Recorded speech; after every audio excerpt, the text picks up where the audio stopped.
भूतों में आत्मा, पिशाच, राक्षस, बुरी आत्मा जैसे कई प्रकार होते हैं, लेकिन उनमें भी एक प्रकार है चकवा, जो बहुत लोगों को नहीं पता है। गांव वाले लोग इस चकवा के बारे में अच्छी तरह से जानते हैं। चकवा का मराठी में मतलब है चकमा देने वाला। आखिर ये चकवा है क्या चीज़? दरअसल चकवा एक पिशाच होता है जो रात में बाहर आता है और जंगली इलाकों में पाया जाता है। इनकी खासियत ये है कि ये किसी भी इंसान का रूप ले सकता है। ज़्यादातर अपने पहचान के व्यक्ति का रूप लेता है ताकि जाल में फंस जाए और ये अपना शिकार को 2 बार आवाज़ देकर बुलाता है। चकवा कभी तीसरी आवाज़ नहीं दे सकता है, ये उसकी खासियत है। और ये अपनी आंखें बंद चालू करते रहते हैं। ये पिशाच जाल में फंसे इंसान को जंगल में ले जाकर मार देता है। चलिए शुभम की कहानी सुनते हैं जिसका सामना चकवा से हुआ था। हेलो, मेरा नाम शुभन है। मैं एक छोटे शहर में रहता हूँ। मुझे याद है 12वीं की एग्ज़ाम अभी खत्म ही हुई थी। एग्ज़ाम के बाद 1-2 महीने की लंबी छुट्टी थी। इसलिए हर साल के मुताबिक मैं इस साल भी अपने मामा के गाँव छुट्टियाँ बिताने जाने वाला था। मामा का गाँव अंचीवाड़ी घने जंगल में था। ये छोटा सा गाँव है और पहाड़ी इलाके में बीचों बीच है। गाँव छोटा है इसलिए इस गाँव से एक ही बस जाती है। जब मैं गाँव पहुँचा तब काफ़ी खुश था। शहर से काफ़ी दूर, ना कोई गाड़ियों का शोर, ना ही प्रदूषण। बस से उतरते ही मामा मुझे लेने के लिए खड़े ही थे। मैं गाँव आया इसलिए मामा भी बहुत खुश थे। हमारे मामा के पास बहुत खेती है और गाँव में उनकी बहुत इज्जत थी। जब मैं घर पहुँचा तब शाम हो चुकी थी। घर पर मेरे आने से सब खुश थे। मामी, नाना, नानी और मामा के लड़के भी। इतना सफ़र करके मैं बहुत थक गया था, इसलिए खाना खाकर सो गया। दूसरे दिन मैं सुबह जल्दी उठ गया।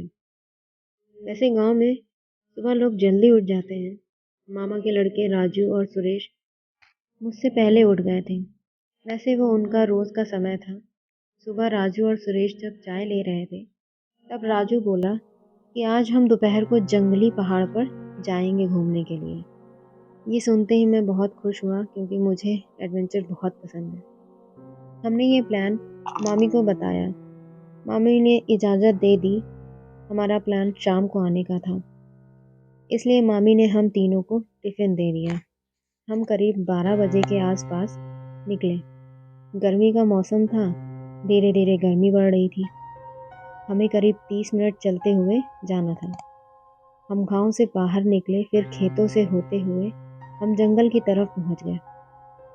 जंगल के बाद बड़ी पहाड़ी थी। हम पहाड़ चढ़े। ऊपर पहुंचते ही हमने हमारा टिफ़िन खाया। काफ़ी मज़ा आया। ऊपर से नज़ारा काफ़ी अच्छा था। हम करीब 4 बजे तक घूमे और घर तक लौटते हुए हमें शाम हो गई। तब मामा भी खेती से लौट रहे थे। हमने उनको हमारी सारी बातें बताई। मैं आज भी काफ़ी थक गया था और राजू और सुरेश भी, इसलिए हमने खाना खाया और सो गए।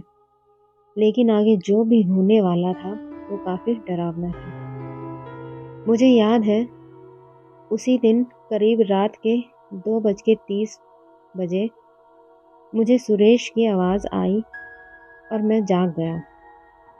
मैं अपने बिस्तर से उठा और सामने वाले रूम में आया। वहाँ कोई नहीं था, इसलिए मैंने खिड़की खोली और बाहर देखने लगा। और तभी फिर से मुझे सुरेश की आवाज़ आई।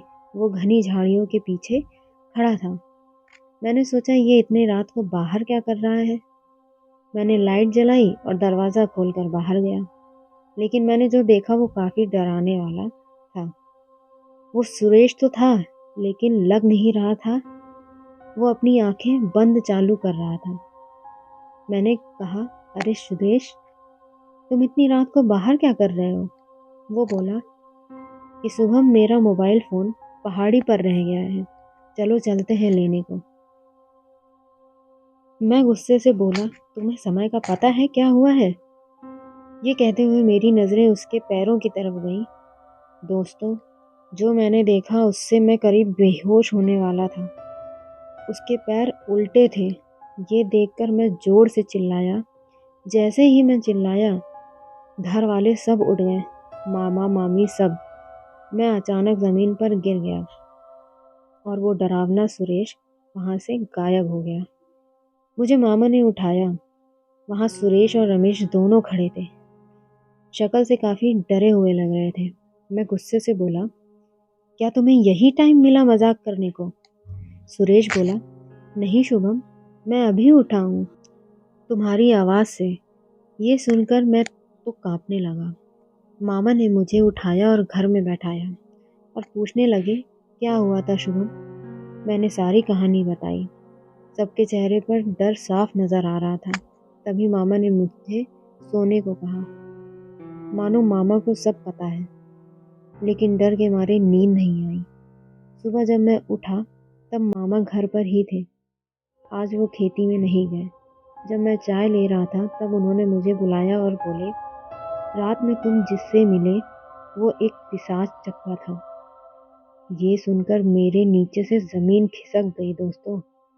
चकवा क्या होता है मुझे पता था। मामा बोले कि इस गांव में चकवा है। हमारा घर जंगल के काफ़ी करीब है, इसलिए वो हमारे घर तक पहुंच सका। मामा बोले करीब 2 महीने पहले पड़ोस के लड़के की लाश मिली थी, उसके घर के थोड़ी दूर जंगल में। वो काम इसी चकवा का था।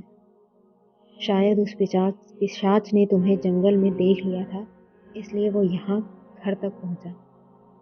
इस घटना के बाद मुझे उस गांव में अजीब लगने लगा। मैं 2 दिन में ही घर को लौट गया। आज भी जब मैं ये मंजर याद करता हूँ तो काफ़ी डर लगता है। मामा के गांव बुलाने पर भी मैं 10 बार सोचता हूँ।